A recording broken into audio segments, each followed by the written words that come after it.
ওকে, so আমি আমার desktop স্ক্রিনে আরও ফটোশপ দেখতে পাচ্ছি যেখানে আমাদের সেই লাস্ট ইমেজটা ওপেন করা আছে। সো এই ইমেজটাকে আমরা পেন টুল দিয়ে পাথ করেছিলাম। তো রাইট নাও আমরা দেখব যে এই ইমেজটাকে কিভাবে আর অন্য কোনো টুলস ইউজ করে কাজ করা যেতে পারে। ওকে, সো লেটস সি। আমরা এখানে একটা টুলস দেখতে পাচ্ছি, যেই টুলসটার নাম হচ্ছে, আমি যদি এখানে রাইট ক্লিক করে ধরে রাখি তাহলে আপনি দেখতে পারবেন অবজেক্ট সিলেকশন টুল। সো এই টুলটা সামটাইম কাজ করে বেটার ওয়েতে, বাট সামটাইম এটা কাজ করে না। সো আমরা এই টুলটা দেখব না। আমি যদি এই টুলটা দিয়ে একটু আপনাদেরকে ট্রায়ালও দেখাই, লাইক আমি অবজেক্ট সিলেকশন টুল সিলেক্ট করে দেন আমি এখান থেকে ধরেন এইভাবে এতটুকুকে ফার্স্টে সিলেক্ট করলাম, then it will take some time. Okay, so right now সে আমাকে দেখাচ্ছে যে মাছটা সিলেক্টেড, বাট দেখেন তার লেজের অনেকখানি অংশ কিন্তু সিলেক্ট হয় নাই। সো দ্যাটস ওয়াই বললাম যে এই টুলসটা সামটাইম কাজ করে না যখন ভালো কোনো রেজুলেশনের ইমেজ থাকে যেটাকে সে ইজিলি ট্রেস করতে পারবে। সো ওই রকম কোনো ইমেজ থাকলে এই টুলটা তখন আপনার কাজ করবে ভালোভাবে, অ্যান্ড আপনার অনেকটা সময় সে বাঁচিয়ে দিবে। ইউ ক্যান সি যে ওর একটা এক্সাম্পল দেখাচ্ছে। সো দেখেন এটা একটা better resolution image, that's why এটাকে সে একদম প্রপারলি ধরতে পেরেছে। বাট আমাদের এই ইমেজটা অ্যাকচুয়ালি আমি যদি এখানে মার্কি টুল সিলেক্ট করি, রেক্টেঙ্গেল মার্কি টুল সিলেক্ট করে আমি এই বাইরে একটা ক্লিক করি, so that you can see যে আমার ওই ট্রেন লাইনের যেইটা মানে সিলেকশন অবস্থাটা সেটা চলে গেছে। আর আমার এই ইমেজের রেজুলেশনটা কিন্তু খুব বেশি ভালো না, ইমেজের ফাইল সাইজটা বড় হলেও বাট রেজুলেশনটা খুব বেশি ভালো না। সো দ্যাটস ওয়াই এইখান থেকে আমার এই অবজেক্ট সিলেকশন টুলটা কাজ করেনি। সো আমরা অ্যাকচুয়ালি যেই টুলটা দেখবো সেটা হচ্ছে, আমি এখানে আবারও রাইট ক্লিক করব। এই টুলটা আপনারা সবাই পাবেন না, এটা হচ্ছে 2020 latest tool. So I don't think যে এটা 2019 or 18 or 17 ভার্সনে পাবেন আপনারা, I am not sure about it. So এইখান থেকে আপনি কুইক সিলেকশন টুলটা সিলেক্ট করবেন, এইটা আপনারা সবাই পাবেন। সো কুইক সিলেকশন টুলটা সিলেক্ট করে দেন এইখানে আপনি একটা কার্সর দেখতে পারবেন। সো আপনি যদি উপরে এইখানে সিলেক্ট করেন দেন আপনি সাইজটাকে বড় করে নিতে পারবেন, লাইক এরকম। সো দেখেন বড় হচ্ছে, সো এরকম বড় হলো, আপনি চাইলে আরও বড় করতে পারেন লাইক এরকম। অথবা আপনি কিবোর্ডের আমাদের যেই থার্ড ব্র্যাকেটটা আছে অথবা সেকেন্ড ব্র্যাকেট থার্ড ব্র্যাকেট একই বাটনে, সো আপনি ওগুলোকে প্রেস করে, লাইক আমি দেখেন আমি বড় করতেছি, সো আমি প্রেস করে ধরে রেখেছি থার্ড বা সেকেন্ড ব্র্যাকেটের এন্ডিং ব্র্যাকেটটা, অথবা আপনি স্টার্টিং ব্র্যাকেটটা ধরে রাখলেও দেখবেন যে এটা ছোট হয়ে যাচ্ছে, ছোট হচ্ছে, অ্যান্ড আমি আবার এন্ডিং ব্র্যাকেট ধরেছি, বড় হয়ে গেছে। সো আমি আমার প্রয়োজন অনুযায়ী আমি সাইজ করে নিলাম একটা, রেখে দেন আপনি দেখতে পাচ্ছেন এইখানে আপনার যে কার্সরটা দেখা যাচ্ছে মাউসের, সেই কার্সরের রাউন্ডের একটা সার্কেলের মাঝে প্লাস দেখা যাচ্ছে। প্লাস মিনস হচ্ছে আপনি এখন যেখানে ক্লিক করবেন সেটাই সিলেক্ট হবে। লাইক আমি এখন মাছের উপরে মাউস দিয়ে ক্লিক করবো একটা একটা করে, সো ইউ ক্যান সি সে অবজেক্টগুলোকে সিলেক্ট করতেছে অ্যান্ড ট্রাই করতেছে যে অটোমেটেড ওয়েতে সে মানে আমি যতটুকু ধরতে যাচ্ছি সেটা যেন সে ধরতে পারে। ওকে, সো আমার এখন প্রয়োজন অনুযায়ী এই জায়গাটা আমার ছোট করতে হবে। সো দ্যাটস ওয়াই আমি একটু কিবোর্ড থেকে এটাকে শর্টকাট প্রেস করে ছোট করে নিলাম, ছোট করে দেন আমি ধরেন এই পর্যন্ত রাখলাম, দেন আমি এখান দিয়ে ক্লিক করব।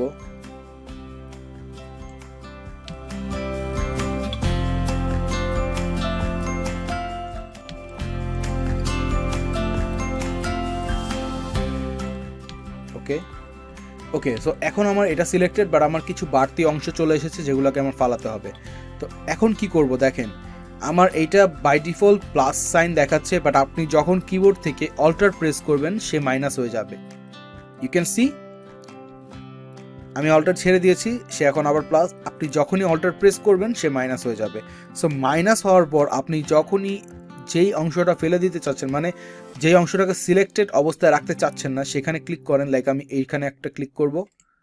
ওকে, সো দেখেন সেটা কিন্তু মাইনাস হয়ে গেছে। তো এখন আমি একটু সাইজটা ছোট করে নিচ্ছি, লাইক এরকম। সো আমি আবার মাইনাস প্রেস করে দেন এই পর্যন্ত রাখলাম, লাইক এরকম। দেন এখানে আমি এটা এইভাবে সিলেক্ট করব। ব্যাকগ্রাউন্ড রিমুভিং এর কাজটাই হচ্ছে আপনার প্রচুর ধৈর্যের কাজ, প্রচুর সময় নিয়ে করতে হয়। সময় নিয়ে করলে দেখবেন প্রত্যেকটা কাজ প্রচুর স্মুথ হয়।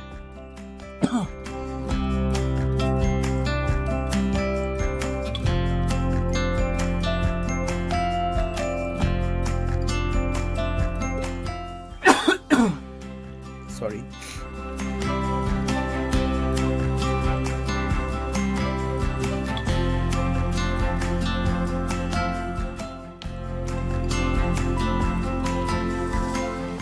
ওকে, সো আমি এতটুকু রাখলাম। আপনারা যখন প্র্যাকটিস করবেন তখন একটু সময় নিয়ে কাজ করবেন। আমি যদি এইটা বেশি সময় দিই তাহলে আমার ভিডিওটা লেন্দি হয়ে যাবে। আমি আপনাদেরকে প্রসেসটা দেখাই দিলাম, কাজ আপনারা করতে পারবেন, এটা আমি বিশ্বাস করি। সো আমি এতটুকু রাখলাম। আমি আসলে ওকে ওকে আর তাকাবো না কোনো দিকে, আমি ধরে নিচ্ছি সব ঠিক, ডান। সো দেখেন, আমরা লাস্ট যে ওয়েটা দেখেছিলাম ব্যাকগ্রাউন্ড রিমুভ করার জন্য, সেখানে আমরা যখনই কন্ট্রোল এন্টার প্রেস করলাম তো তখন কিন্তু এই জিনিসটা এইরকম দেখাইছে, যেটা এখন আমরা দেখতে পাচ্ছি। আমার আসলে হাত চুলকায় যখনই যে দিকে চোখ যায়, মনে হয় যে হ্যাঁ এটা সিলেক্ট করা দরকার, দ্যাটস ওয়াই। সো ওকে, তো আমি দেখতে পাচ্ছি যে হ্যাঁ এরকম অবস্থায় আছে, যেটা আমরা লাস্ট টাইম করেছিলাম কন্ট্রোল এন্টার দেওয়ার পরে পেয়েছি, এই জিনিসটা আমরা এখন পাচ্ছি। পাওয়ার পর আপনি কিন্তু চাইলে এইটাকে এখন কন্ট্রোল জে দিলেও দেখবেন এটা আলাদা হয়ে গেছে মাছটা। সো আমরা কুইক সিলেকশন টুল দিয়েও এই কাজটা করতে পারি, বাট আমি একটু আন্ডু দিচ্ছি। আন্ডু দেওয়ার পর আমি এটাকে আবার আগের ফর্মে নিয়ে আসলাম। সো সে এখন সিলেক্টেড অবস্থায় আছে। Then right now you have to select this option which is select and mask.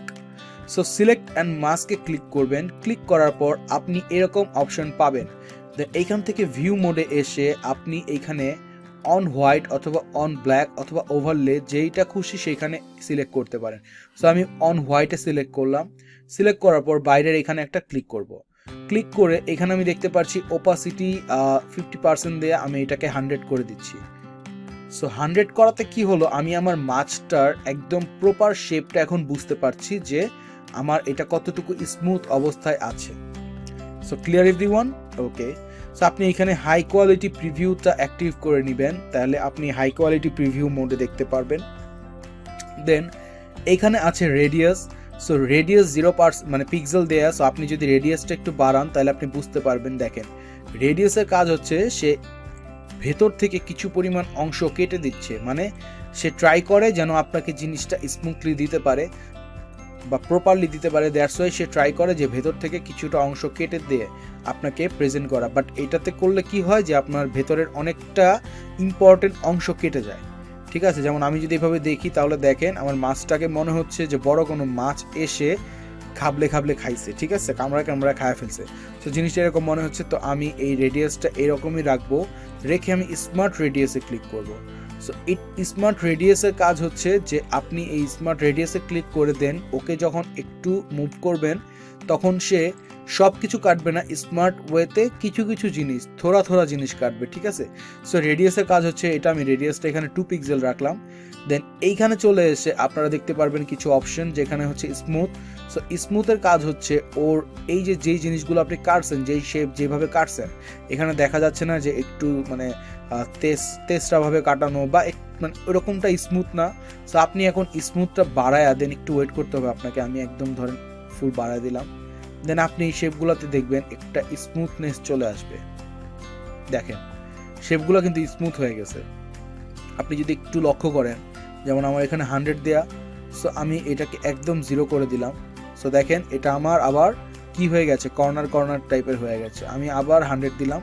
So দেখেন এটা স্মুথ হয়ে গেছে। সো এটা হচ্ছে স্মুথ টুলসের কাজ। বাট বেসিক্যালি আপনাকে পেন টুল ইউজ করে বা সিলেকশন টুল দিয়ে যদি আপনি করেন, সেই ক্ষেত্রে আপনাকে ভালোভাবে সিলেক্ট করে নিতে হবে। দেন তখন আপনি স্মুথ টুলটা ইউজ করতে পারবেন। সো স্মুথ টুলটা ইউজ করে আপনি সেটাকে স্মুথ করতে পারবেন লাইক দিস। সো আমি 100 রেখে স্মুথ রাখলাম। দেন ফিদারের কাজটা কি, আমরা ফিদারটা ফার্স্টে বাড়াই। দেখেন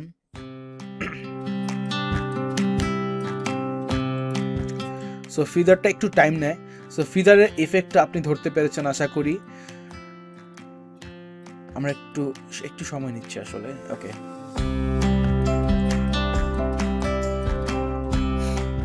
সো এই অপশনটাতে প্রত্যেকটা ফাংশনই একটু টাইম নেয় বেশি। ওকে, সো যাই হোক, সো ফিদারের কাজটা হচ্ছে যে আমার যে বর্ডার এরিয়াটা আছে সেই বর্ডার এরিয়াটাকে সে ব্লার টাইপের সামথিং করে দেয়, ঠিক আছে, একটু কুয়াশা টাইপ, একটু ব্লার টাইপ, একটু মানে শ্যাডো টাইপ সামথিং কিছু একটা সে করে দেয়। সো আমি আপনাদেরকে সাজেস্ট করব ফিদার কখনোই 0.2 পিক্সেলের উপরে নেবেন না। কারণ ফিদার দিলে জিনিসটা রিয়েলিস্টিক ভাবটা চলে যায় maximum time. So that's why আপনি ফিদারটা যতটা পারেন কম ইউজ করবেন। অ্যান্ড কন্ট্রাস্ট হচ্ছে অ্যাজ ইউজুয়ালি আমরা যেভাবে ডিজাইনে কোনো কন্ট্রাস্ট ইউজ করি, সো ওই ক্ষেত্রে এইটাও ইউজ করে হচ্ছে আপনার যে ডিজাইনে আপনি যেই শেপটা সিলেক্ট করলেন সেই শেপটার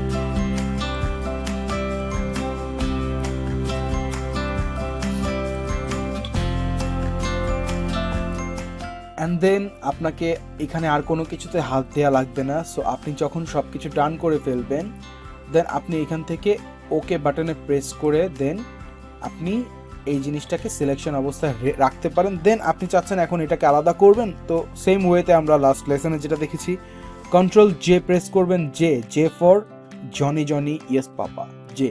সো জে ক্লিক করার পর আপনি এখানে আলাদা লেয়ার পেয়ে গেলেন। দেন আপনি এইটাকে এখন আলাদাভাবে ইউজ করতে পারবেন। So this was another way about আপনি কিভাবে একটা অবজেক্টকে ব্যাকগ্রাউন্ড থেকে আলাদা করে নিয়ে আসতে পারেন। সো আই হোপ এই লেসনটা আপনারা বুঝেছেন প্রপারলি। যদি না বুঝে থাকেন তাহলে আমি আপনাদেরকে সাজেস্ট করব আপনারা এই লেসনটা আবার একটু প্রথম থেকে দেখে নেবেন, সো দ্যাট আপনাদের কনফিউশনগুলো ক্লিয়ার হয়ে যাবে। I believe that. And next লেসনে আপনাদের সাথে আবারও দেখা হবে অন্য আরেকটা ওয়ে নিয়ে, কিভাবে আমরা ব্যাকগ্রাউন্ডটাকে রিমুভ করব বা আর কোনো ওয়ে আছে নাকি সেইটা জানার জন্য। সো নেক্সট লেসনে আপনাদের সাথে আবারও দেখা হবে। টিল দেন সবাই ভালো থাকবেন, সুস্থ থাকবেন।